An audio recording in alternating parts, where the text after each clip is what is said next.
పేదలపై హైడ్రా మళ్లీ బుసలు కొడుతోంది. అక్రమ నిర్మాణాలంటూ నానా హైరాణ చేస్తుంది. బుల్డోజర్లు పెట్టి జనాలను భయభ్రాంతులకు గురిచేస్తుంది. బడుగు బలహీన వర్గాల ప్రజలకు గూడు లేకుండా కుట్రలు పన్నుతోంది. సీఎం రేవంత్ రెడ్డి డైరెక్షన్లో పేద నిర్మాణాలను నీలమట్టం చేస్తున్నారు.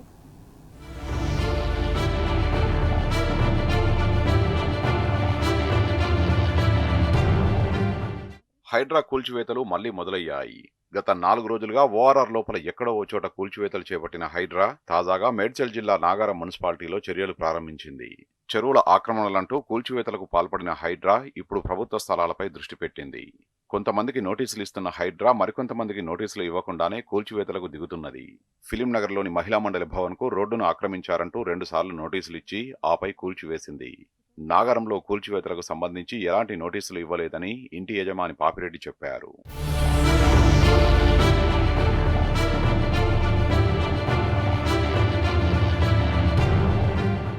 గతంలో శాఖల ద్వారా నోటీసులు జారీ చేసేవారు కాగా ఆర్డినెన్స్ వచ్చిన తర్వాత హైడ్రా నేరుగా నోటీసులు ఇస్తున్నది. రాజ్ సుఖ్ నగర్ లో 2 బృందాలుగా విడిపోయిన హైడ్రా కూల్చివేతలు చేపట్టింది. జేసీబీలతో వచ్చిన హైడ్రా బృందాన్ని చూసి స్థానికులు భయాందోళనకు గురయ్యారు. ఆక్రమణల్ని మాత్రమే తొలగిస్తాం, ఇతర ఇండ్ల జోలికి రామంటూ అధికారులు చెబుతున్నప్పటికీ స్థానికులు నమ్మడం లేదు. నోటీసులిచ్చే అధికారం తమకు ఆర్డినెన్స్ ద్వారా వచ్చిందని, ఆక్రమణదారులకు నోటీసులు వెళ్తూనే ఉంటాయని బతుకమ్మ కుంట వద్ద హైడ్రా అధిపతి రంగనాథ్ చెప్పారు.